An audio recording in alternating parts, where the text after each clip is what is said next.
Randy was glad he had so much to do. It made the silent, lonely nights at home easier to bear. His food supply had just about disappeared once more.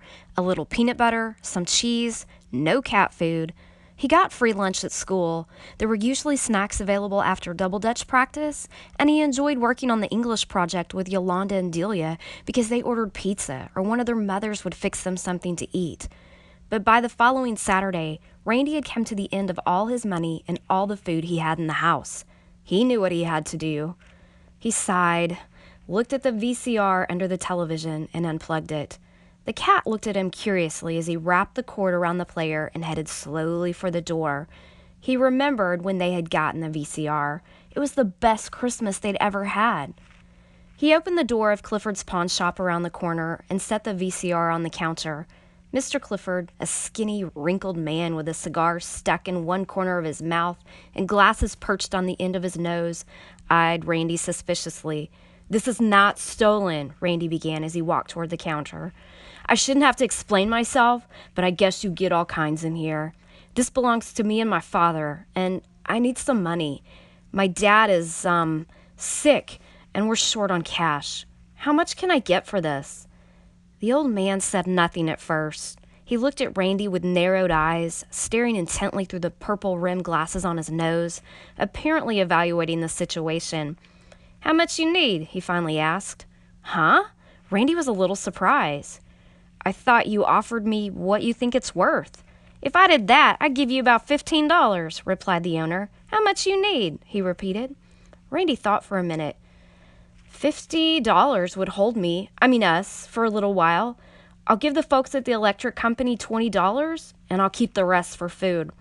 "Your daddy on drugs?" the owner asked. "What? No, sir.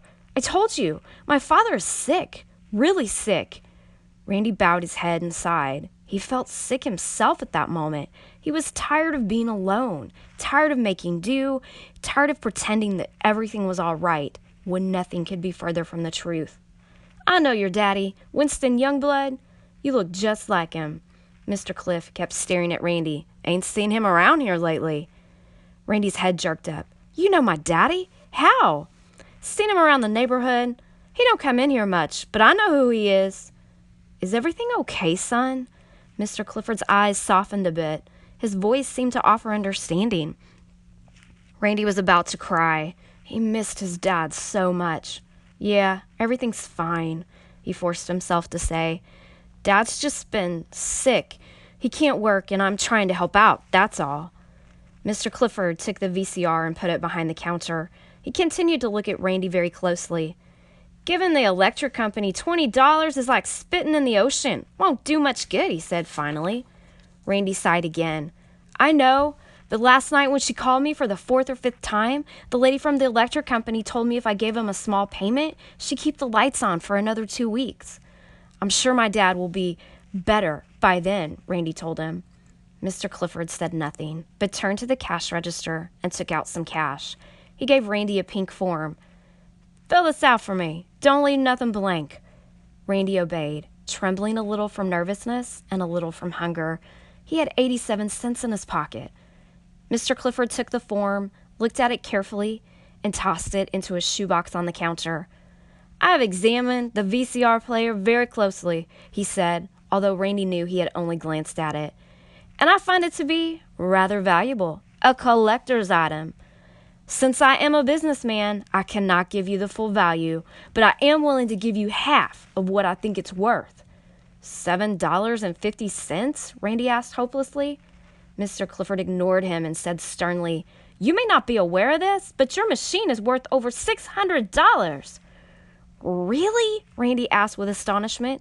He knew for a fact his father had bought it on sale at Walmart for $80. "Never doubt a man of business," Mr. Clifford said, softening his tone a bit. He handed Randy 3 crisp $100 bills. "And don't go advertising to the neighborhood that I cheated you out of a valuable piece of merchandise." Randy looked at the money in disbelief. He could not hold the tears back any longer. "Thank you, Mr. Clifford," he said softly. "Thank you so much." Mr. Clifford peered at Randy once more through those purple spectacles. "Give the folks at the electric company $50, son. Give 30 to the phone company, $100 towards your rent, then space the rest out as best you can. Come see me if your dad gets better, and come see me if he don't. You hear?" "Yes, sir," Randy mumbled. "And don't be expecting your TV to be no collector's items in a month or so. If things don't get better, you go get some help. Got that?" "Yes, sir," Randy said again. "I really appreciate this." "Get out of here now." Mr. Clifford turned his back to Randy, pretending to sort through some papers on the counter. Randy walked slowly towards the door of the shop. "Thanks again," he said quietly. "I'll be back." As Randy walked into the Sunday morning April sunshine, he sighed with relief, but he knew he could not keep up this situation much longer. Along with food and other expenses, he knew that even Mr. Clifford's generosity would not last long. He evaluated all his options as he rode the bus downtown to the electric company. As Mr. Clifford had predicted, the $50 was enough to hold the lights on for another month at most. Randy left there and walked slowly across the busy downtown street to pay the phone bill, at least a small part of it. Finally, he stopped at a market and bought a few groceries and headed home to feed the cat. He made himself a fat, juicy hamburger and ate it in 3 huge bites. He plopped down on the sofa after eating and found himself talking to the cat once more. "Well, cat, I gotta get help. I guess Dad has deserted me, just like Mama did."